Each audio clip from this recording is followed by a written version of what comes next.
Society has a very specific script for happiness.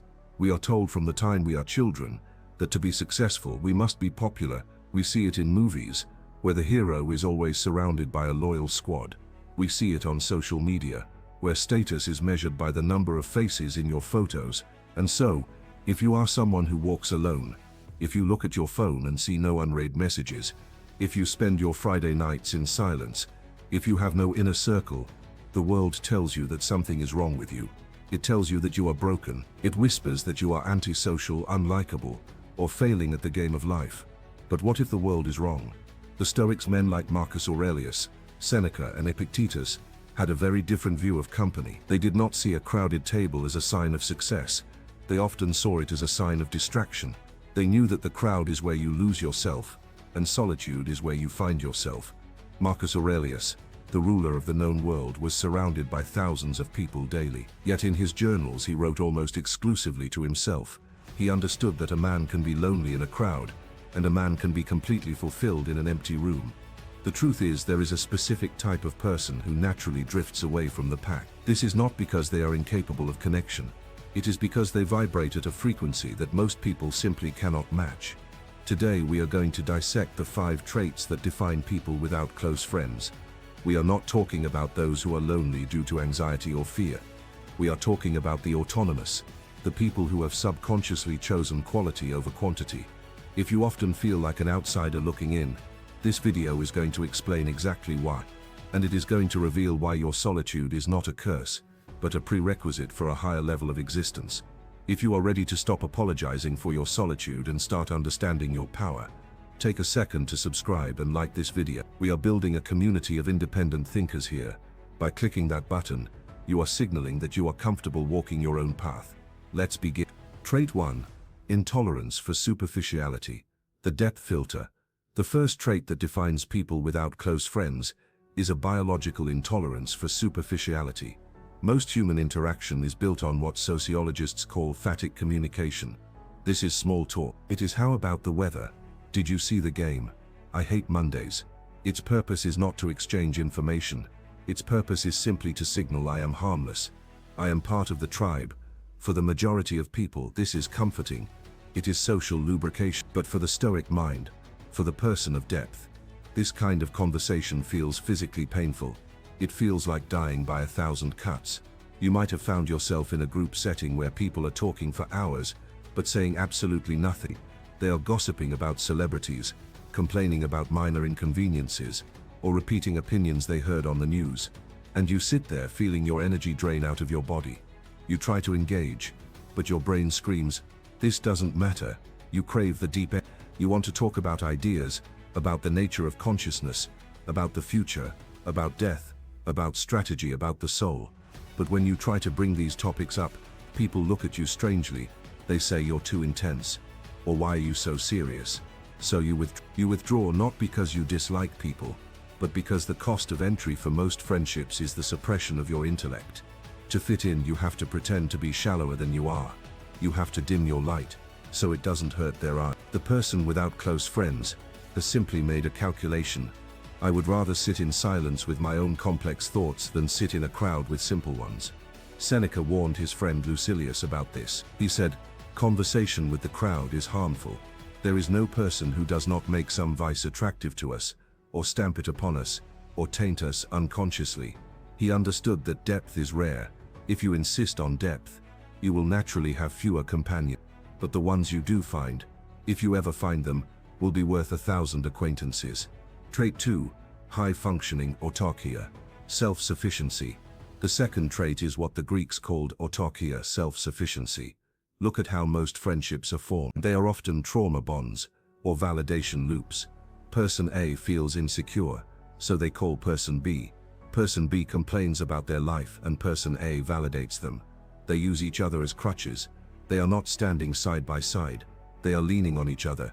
If one moves, the other falls. The person without close friends often lacks this neediness. You have likely developed the ability to self-regulate. When you have a problem, your first instinct is not to call a friend and vent. Your first instinct is to sit down, analyze the problem, and fix it. When you achieve something great, you don't feel a desperate need to post it for applause. The satisfaction of the achievement is enough. This is a superpower, but it has a social cost. People bond through mutual need. We like people who need us. It makes us feel important. When you don't need people, when you are emotionally and mentally self-contained, it confuses them. It intimidates them. They subconsciously think, I can't manipulate this person. I can't offer them anything they don't already have. I can't save. Because you are a fortress, people don't know how to get in, and so they stay away. They mistake your self-sufficiency for arrogance. They mistake your composure for coldness. But Epictetus taught that this is the goal of philosophy, to be like a rock that the waves crash against. The rock does not need the waves. If you are someone who solves your own problems, comforts your own heart, and validates your own worth, you will naturally find that you have fewer friends. Why? Because you are not hiring people to do the emotional labor you have already done for yourself. You are not looking for a nurse. You are looking for an equal, and equals are hard to find. Trait 3. Radical authenticity, the inability to wear masks. The third trait is a refusal, or perhaps an inability to perform. Sociologists use a term called self-monitoring. High self-monitors are social chameleons. They scan the room, see what is expected, and put on the mask that fits. They laugh at jokes they don't find funny. They agree with opinions they don't hold. They smile when they are angry. These people usually have hundreds of friends. Why? Because they are mirroring everyone they meet. They make everyone feel comfortable by reflecting them. People without close friends are often low self-monitors. You have a compulsion for truth. If something isn't funny, you don't laugh. If you disagree, you say so, or you stay silent. If you don't like someone, you don't pretend to like them just to keep the peace. This radical authenticity makes you jagged. You don't fit into the smooth puzzle pieces of social groups. To the average person, you might seem abrasive or difficult or aloof, but in reality you are just unwilling to lie. The Stoics believed that lying, even social lying, fractures the soul. Marcus Aurelius wrote, "If it is not right, do not do it. If it is not true, do not say it." For you, this is not just a quote. It is a lifestyle. You would rather be disliked for who you are than liked for who you are not. The result is that you repel the fake. You repel the people who need constant validation. You repel the people who live in a world of polite lies. And since most of the world runs on polite lies, you often find yourself walking alone. But realize this: your solitude is a byproduct of your integrity. You have traded popularity for the ability to look in the mirror and recognize the face staring back at you. Trait 4. Time jealousy, the Seneca filter. The fourth trait is a fierce protection of your time. People with huge social circles often view time as something to be killed. They are bored. They are terrified of the void. So they fill their schedules with hangouts, happy hours, and events that have no purpose other than to pass the hours. People without close friends often view time as their most non-renewable resource. You are likely obsessed with growth, with learning, with creating, or simply with resting in a way that actually restores you. You have time jealousy. Seneca wrote a famous essay called On the Shortness of Life. He said, "People are frugal in guarding their personal property, but as soon as it comes to squandering time, they are most wasteful of the one thing in which it is right to be stingy."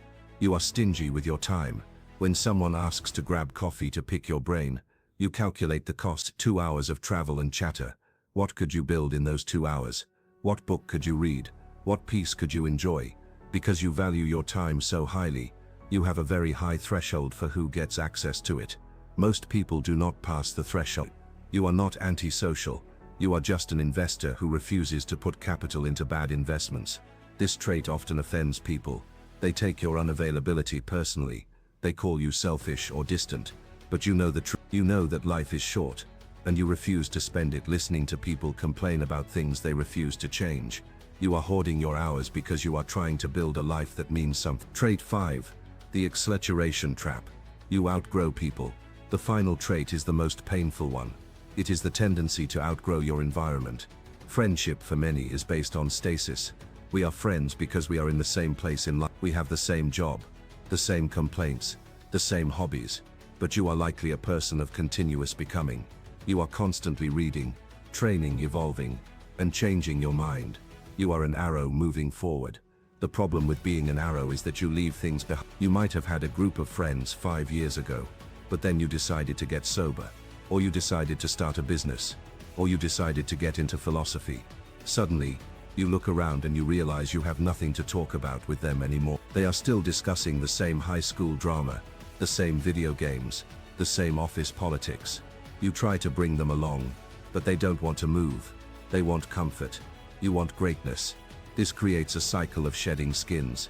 Every few years you become a new person, and every time you become a new person, the old tribe no longer fits. This is the acceleration trap. The faster you move, the harder it is for others to keep up. Most people choose to slow down. They sabotage their own growth just to stay part of the group. They choose belonging over becoming. You chose becoming, and the price of becoming is the road less traveled. As the old saying goes, the higher you climb, the thinner the air, and the fewer the people. If you are looking around and seeing no one, it might not be because you fell behind. It might be because you climbed too high for them to follow. You refuse to wear masks. You guard your time, and you are constantly growing. If this describes you, I need you to understand something very important. You are not broken. You are streamlined.